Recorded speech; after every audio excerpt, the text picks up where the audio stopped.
So I'm turning 24 this year. I'm nearly at my mid-20s, and I noticed that a topic that keeps coming up in my conversation with peers is love and relationships, which really is quite unsurprising to me because I think this is the time in our lives where we start thinking about settling down and the type of partner and relationship that we really want to have in our lives.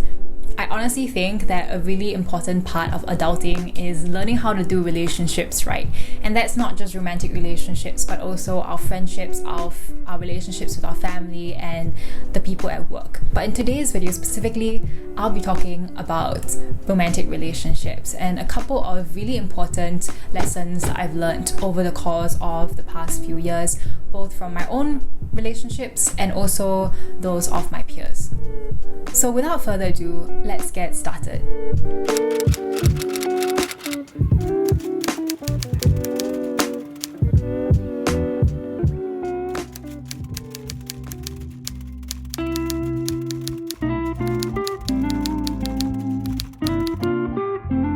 Emotional trust is really the backbone of any relationship because having emotional trust is the prerequisite for opening up to someone and being fully yourself with them. Trusting your partner fully means that even after bearing the worst parts of yourself, you know that they will still have your back. You know that even at their worst, when they're the most angry with you, that they will never use your insecurities against you. I heard a quote on a podcast the other day that went something like, what makes love worthwhile is that even though you're in a position where your partner could devastate you, they don't. In a nutshell, it's about feeling so safe with your partner that they can handle the truth of who you are without judging you or using it against you. Having emotional trust also means that your partner shows up for you and the relationship in the ways that they say that they will, that they don't make excuses for their bad behaviors in the relationship. And this trust is not always guaranteed. It is something that must be earned bit by bit. And with every interaction and act of vulnerability, either you or your partner have a chance to either build it or erode it. And that's why I said in my last video on relationships that it's so important to learn how to deal with conflict well. Because conflict is inevitable in any relationship.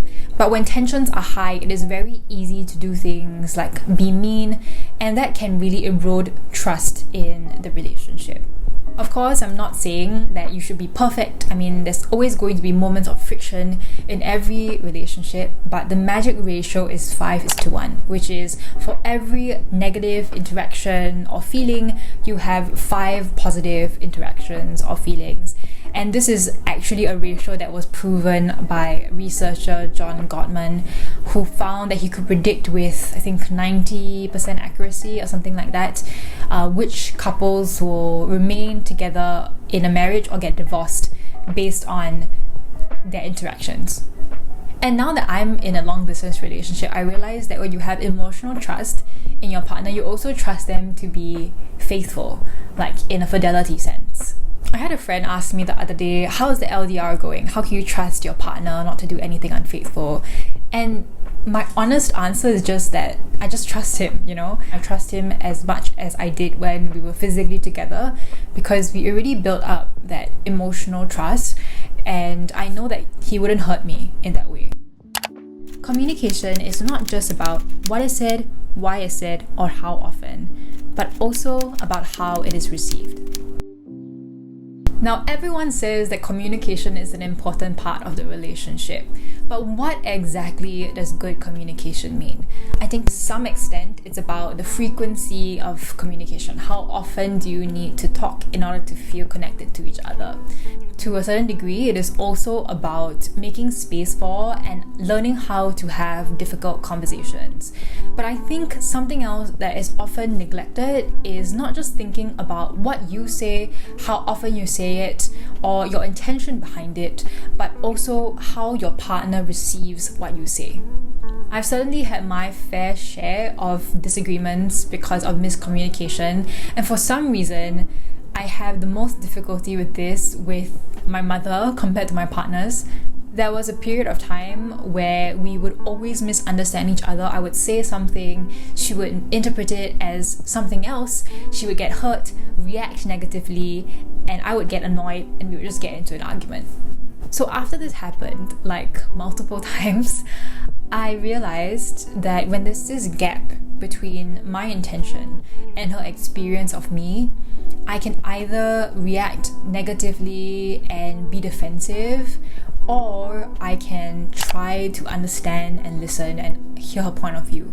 From personal experience, putting aside your ego and not reacting negatively and defensively is so difficult to do in the moment, but it can do wonders in dissolving the tension and making the other person feel heard. Sometimes people just want to be understood more than they want to be agreed with. And on my mother's end, she has been extremely gracious in allowing me to clarify things when I say something. When she is negatively affected by something that I say, calmly explaining why she feels hurt allows me the opportunity to clear any miscommunications and to explain my true intentions. So as the receiver, I think also really try and give your partner the benefit of the doubt and just assume that they have your best intentions at heart. Of course, something that you can do to prevent yourself from getting to that place of miscommunication in the first place is to ask yourself, how is what I say or do going to be experienced by the person that I love? For example, if you know that your partner has certain insecurities or triggers, do not press those buttons when you are communicating with them, no matter how heated the argument or conversation might be. For example, if your partner has a very negative relationship with their father, you saying things like, your father is not going to approve when you talk to them is really just a recipe for disaster. So be kind and don't deliberately push buttons that you know your partner will react negatively to.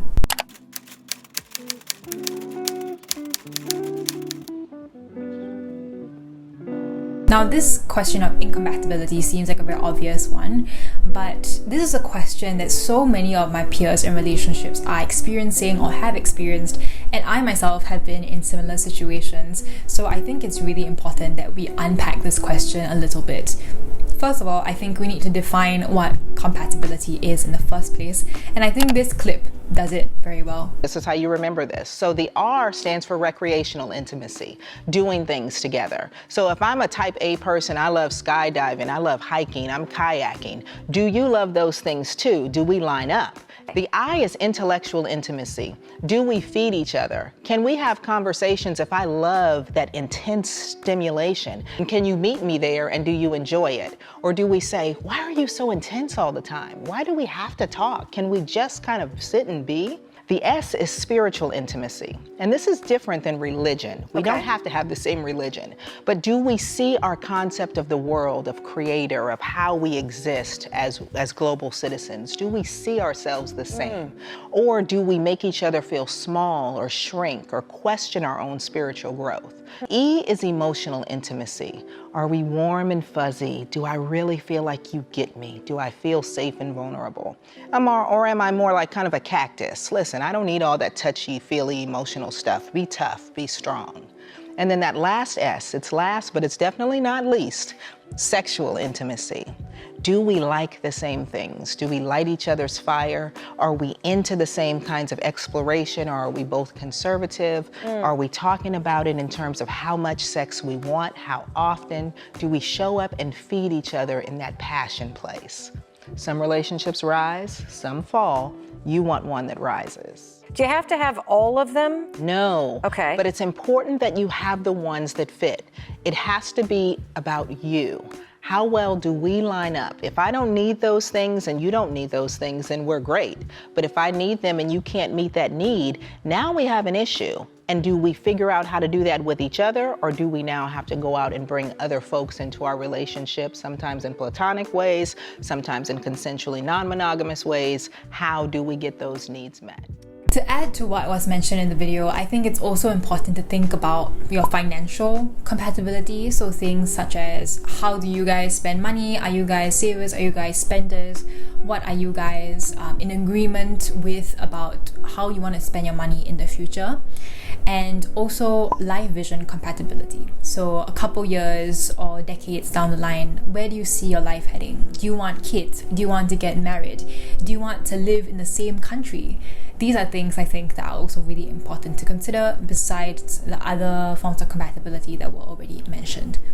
Now, realistically, I think it might be difficult for you and your partner to align in every single one of these areas, but as was said in the video, you guys need to align in the areas that matter to you both. And sometimes, like with the circle in the square, you might have needs that your partner doesn't, or vice versa. And when there's that disconnect, that can be a potential problem. Can you guys learn to work it out together to fulfill those needs for each other? Or do you have to go somewhere else outside of the relationship to get those needs met? The biggest issue that I notice my friends dealing with when it comes to incompatibility, and I dealt with in the past as well, is not how do I figure out my needs or even how do I communicate my needs, but it's usually how much incompatibility is just too much and when should I break it off. Honestly, this is such a difficult position to be in because the hardest relationships to leave are the ones whereby neither of you have done anything wrong and you guys just have fundamental irreconcilable differences. There is no easy answer to this question, and if you're facing something similar right now, here are some considerations that really helped to guide my own answer in the past. First of all, consider checking whether you are communicating your needs kindly and clearly.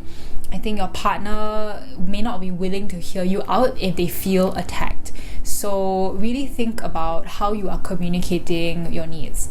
Present your ideas from a place of appreciation and really try to be clear that you want to co-create a solution together. My previous video on relationships has some tips on how to handle conflict well and how to have difficult conversations. So if you need it, definitely watch that video to prime yourself for a hard conversation. My second suggestion is to be objective about the problem. Try and see it as separate from you and your partner rather than something that is your partner's fault, and set out a solution together. Set out a specific time frame by which you will try out that solution, and after that time frame is up, for example like 1 week, come back and discuss whether it has worked. If it's working, keep at it, and if not, try a different solution. So let's say you've tried and you're still unsatisfied, or vice versa, then ask yourself whether you can go somewhere outside of your relationship to get that need met. And of course, this depends on the specific need. For example, you and your partner might not have recreational or intellectual compatibility, but you could speak to some friends or family members to get that need met instead. But for other things that are more fundamental to the relationship, like frequency of contact or how much time you guys spend together, if you guys disagree on those things, it might be a little bit more difficult to come to a resolution. And even after trying all of this and you're still unhappy, ask yourself honestly, do you still have it in you to try some more? As a whole, taking all the good and all the bad into consideration, are you happy? If your partner never changed for the rest of your lives together, would you be okay with that? And when I say okay, I don't mean can you tolerate it, and more, are you certain that this is the person who is the best person for you out of everyone else out there in spite of your differences?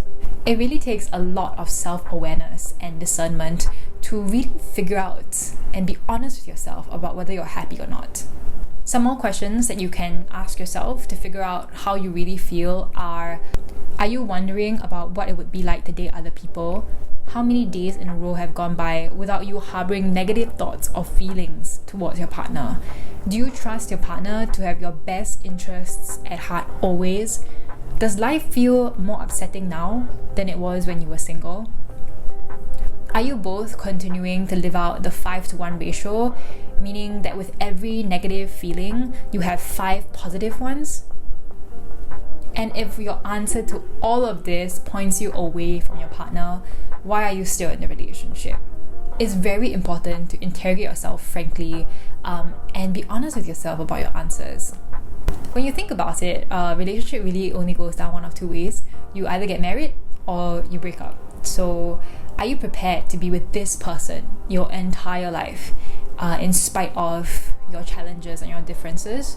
The longer you spend together, the more life challenges you will have to deal with together.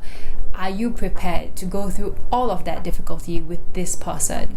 And more importantly, do you feel like you guys are strong enough now, as it is, to deal with every other thing that life will throw at you? And you know what? If the answer is yes, then I'm really happy for you that you found a true keeper. And if you're still facing problems, something else you can consider is going for therapy. I know it sounds quite harsh for me to be bombarding you with all these questions, but I don't know, I think deciding who your life partner will be is such an important decision, and I really want you to choose right. Something like marriage, something like a lifelong commitment is not something that you should take lightly. And I know some people who have expressed a fear of leaving their partners because as you get older, it's more difficult to imagine getting into a new relationship. But I think it's more important to know for sure that you're picking the right person than being afraid to leave just because you don't know if you'll be able to find someone else. This is a great place to end today's video. I had a couple others to share, but I think this video is getting a bit too long. And also my camera's battery is running out, so I will leave you guys today. Please feel free to share your own comments and lessons on relationships down in the comments below. With that, I'll see you guys in next week's video coming real soon. Bye.